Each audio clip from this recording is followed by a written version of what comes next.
Hello बच्चों, आइए प्रश्न को देखते हैं। माना y बराबर में fx प्राचलिक रूप में निम्न प्रकार परिभाषित है। यहाँ पे प्राचलित रूप दे रखा है, लेकिन ये अपने पास जाना जाता है प्राचलिक रूप से। ठीक है, प्राचलिक रूप से, जहाँ पे प्राचल टी रूप में दे रखा है हमें। अब देखो इसके आगे पढ़ते हैं। हमें x का मान टी रूप में दे रखा है 3t² माइनस 18t+7। y का मान t के रूप में दे रखा है 2 टी की घात 3 माइनस में 15 टी की घात 2 प्लस 24t+10 के बराबर। जहां पे प्रत्येक टी जो है वो 0 से लेके 6 के बीच में आ रहा है। जहां पे देखो 0 और 6 इस अंतराल में शामिल है। तब fx का क्रमशः निम्नतम तथा अधिकतम मान क्या होगा। और यहाँ पे 4 विकल्प दे रखे हैं। चारों विकल्पों में जो सही विकल्प होने वाला है उसका चयन करना है। प्रश्न को हल करने से पहले इसके मुख्य उदाहरण के बारे में चर्चा कर लेते हैं। मुख्य उदाहरण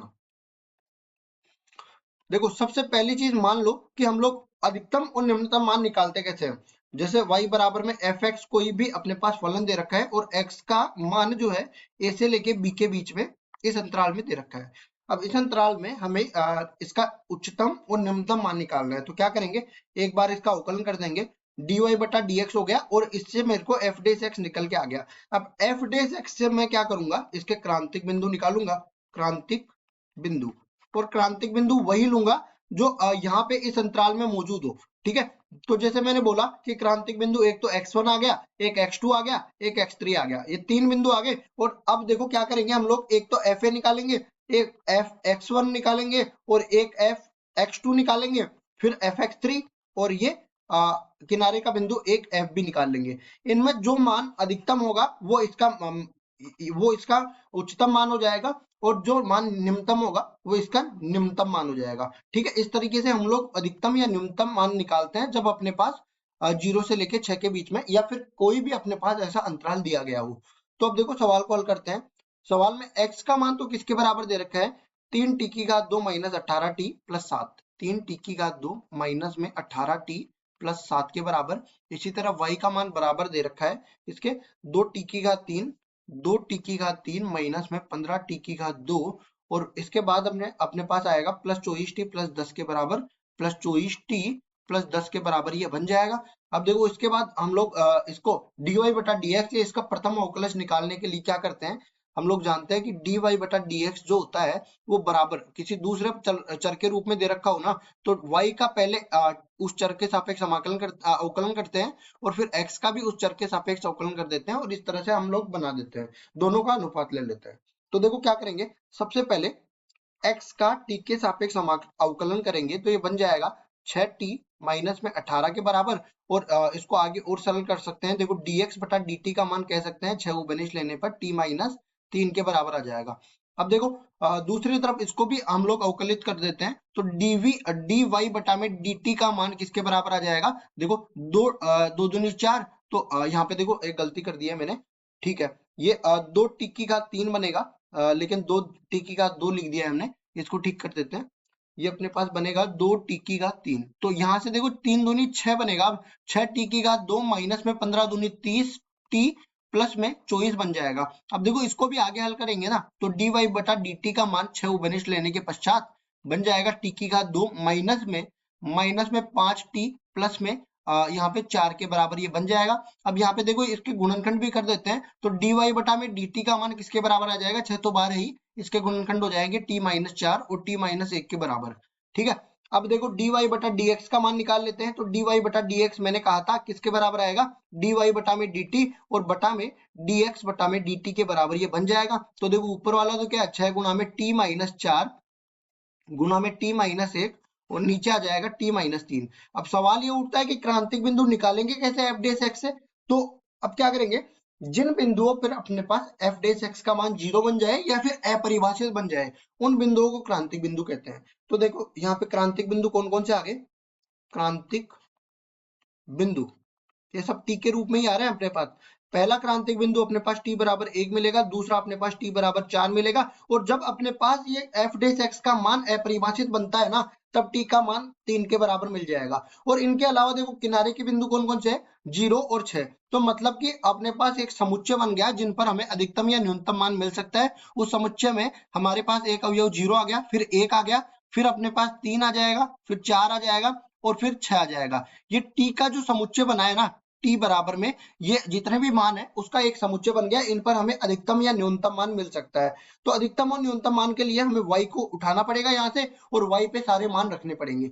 y बराबर जो ये है इसको उठा के ले जाता हूँ, y बराबर 2t की घात 3, y बराबर में 2t की घात 3 माइनस में 15t की घात 2 प्लस में 24t और फिर है अपने पास प्लस में 10 के बराबर।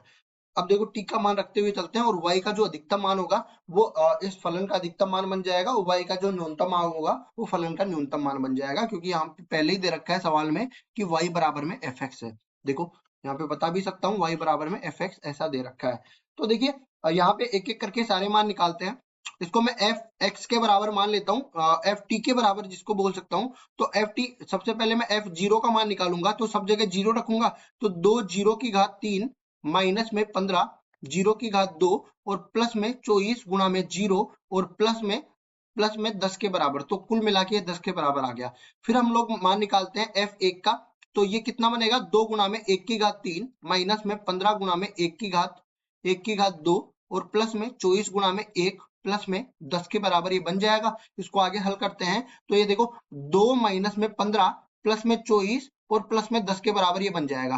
तो कुल मिला के अपने पास देखो ये 15 10 माइनस का 5 बच गया और 24 और 2 26, 26 माइनस 5 ये 21 के बराबर बन जाएगा। मतलब ये f1 का मान 21 के बराबर आ गया। अब f3 का मान, निकालते हैं तो देखो ये कितना बनेगा 2 गुणा में 3 की घात 3 माइनस में 15 गुणा में 3 की घात 2 और प्लस में 24 गुणा में 3 प्लस में 10 के बराबर ये बन जाएगा। तो देखिए यहाँ पे कितना बन रहा है अपने पास, ये 3 की घात 3 27, 27 दूनी 54, तो ये तो बन गया 54 के बराबर।